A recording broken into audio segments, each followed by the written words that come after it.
Hi guys, Sergio for Martial Art Tutorial with my friend Stuart here. I do have to apologize because my baby's having lunch. We may hear some noises. Do you have any suggestions? Duct tape. Okay. It works every time. Okay, I just did a few tutorials with the Stuart, did a nice point, but I want to talk about Stuart because in my opinion, Stuart is a hero. I tell him all the time. I want him to let us know a little bit about who you are.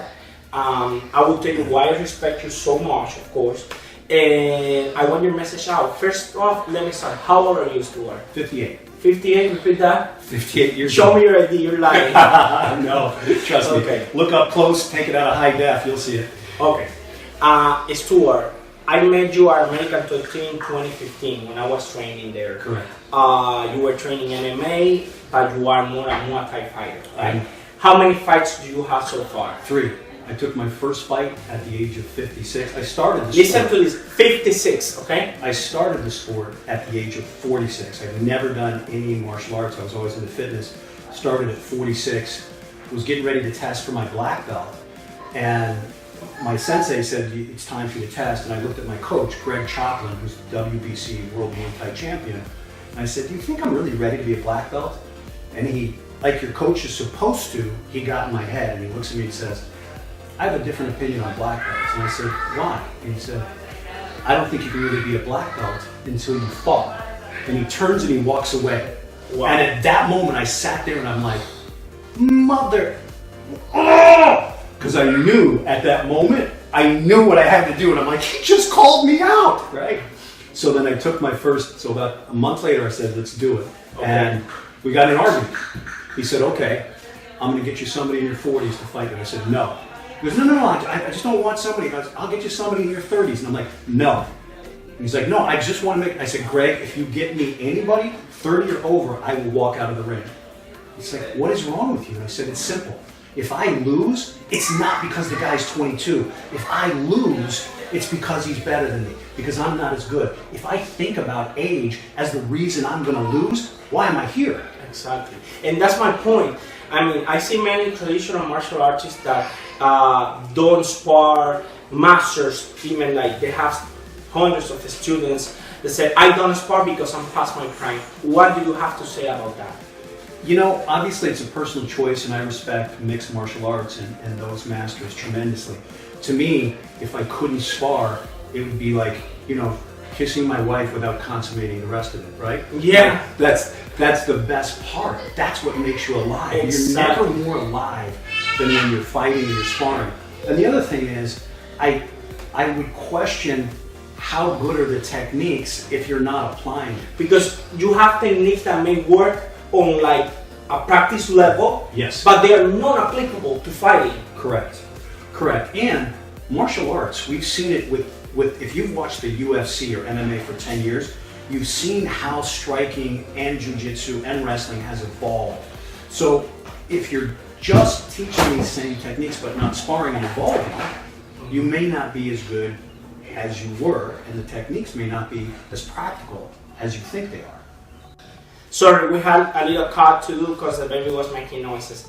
Okay, keeping on really quick, Stuart, sport martial arts, let's say Muay Thai, right? You're a Muay Thai person. Do you think that Muay Thai can work on the street? Absolutely. Yeah. So you think like the sport version, like the real Muay Thai, can work versus somebody? Well, if you think about it, it's one of the nastiest forms of martial arts. I agree. It's the 8 points of attack, right? So if you think about elbows and knees in a street fight, that's a lot more effective and more realistic of what will happen. And can you fight dirty if you need it to also? Of course. Like gouging, like, so those people who have a concept, no, you cannot use Muay Thai on the street because it's a sport, they are mistaken, right? Because you can use the same techniques plus the common sense, like... and it's a fight, right? If you're in a street fight, unfortunately, it's a fight and there's no rules, right? If somebody's trying to take you out and that's where you are, there's no rules. So you just have to switch your mindset. And that's as simple as when you say, I'm just going to box, I'm not going to throw legs, right? You switch your mindset. So if you're in a street fight, you throw that elbow into the Adam's apple or that knee into the groin, it's going to be just as That's effective, my right? opinion too. You can translate sports martial art to the street. That's my opinion. I've been saying that for a long time. Now, Stuart, I know you have a nice project. Yes. Tell me about it, please. It's called Taking the Fight, and it's a 1 second. It's gonna be on YouTube, right? no. It's actually the goal is to get it into Sundance Film Festival, Tribeca, and Toronto Film Festival. Okay. It's a full 90-minute documentary done by Roar Post, and it's called Taking the Fight. And once we get into the film festivals, the next goal will be like a Netflix or a Hulu. So that's the long-term Okay. goal. Be paying attention to the documentary, okay? Any questions you have, you guys ask me and I talk to Stuart. If you guys want to see him, I have it on my Facebook. You guys want to like him, just let him know how you got the information of him. Tell me more about the documentary. So the documentary is about doing things in life that you think you can't do. It's really not a documentary about fighting. It's a documentary about love. Because I have 2 torn ACLs, I have arthritis in both knees, I have no cartilage in both knees, I have a degenerative disc in my back, I have a surgically repaired bicep, I have asthma, I have a career, I have a wife, I have a child, I have every excuse in the world why I should be playing golf or doing a spin class, right? But this is my love and my passion.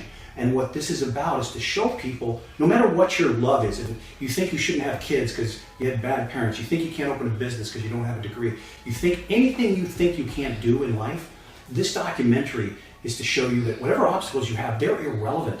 And if you do it the right way, if you put the right people around you, the people with the education, the resources, and the knowledge, and you give those people more than they thought they were going to give, and all that matters is achieving your goal. If you give all that, those good people will give you more back.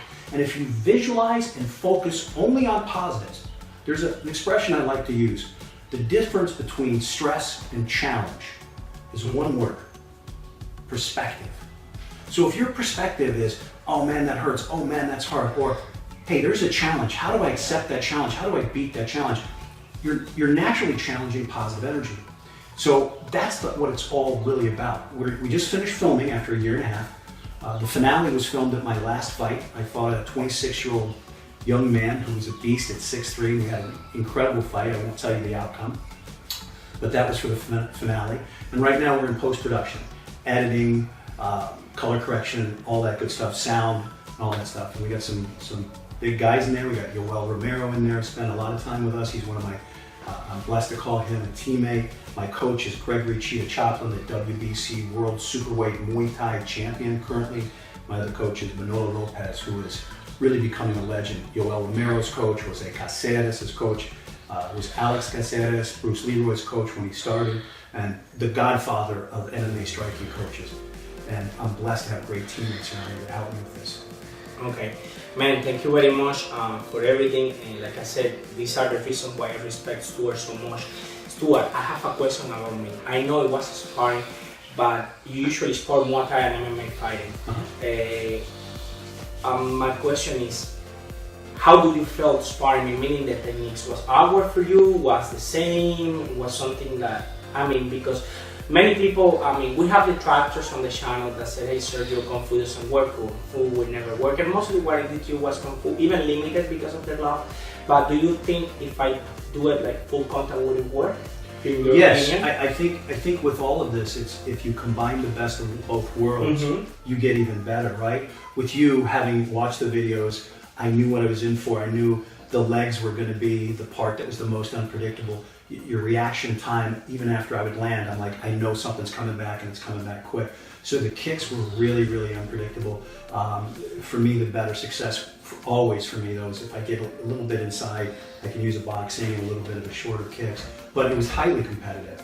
And I knew, but I think as a martial artist, you've got to be prepared for all styles. That's one of the fun things. I trained at American Top Team, like you said, and you got guys that are strikers in MMA, but there's all kinds of different styles. Jose Caceres, the current Fight Time welterweight champion, is a Kung Fu guy. Exactly. So, and he's 6'3". So when I spar with him, it's just a nightmare of, he goes unpredictable. Yeah. I think he does Sinji and Bagua, if I am not incorrect. I think you're correct, yeah. And Bagua is a style that I did. So you've got to be prepared for all those styles, but it's super competitive. Yeah, absolutely. I was on my toes the whole time. Thank you.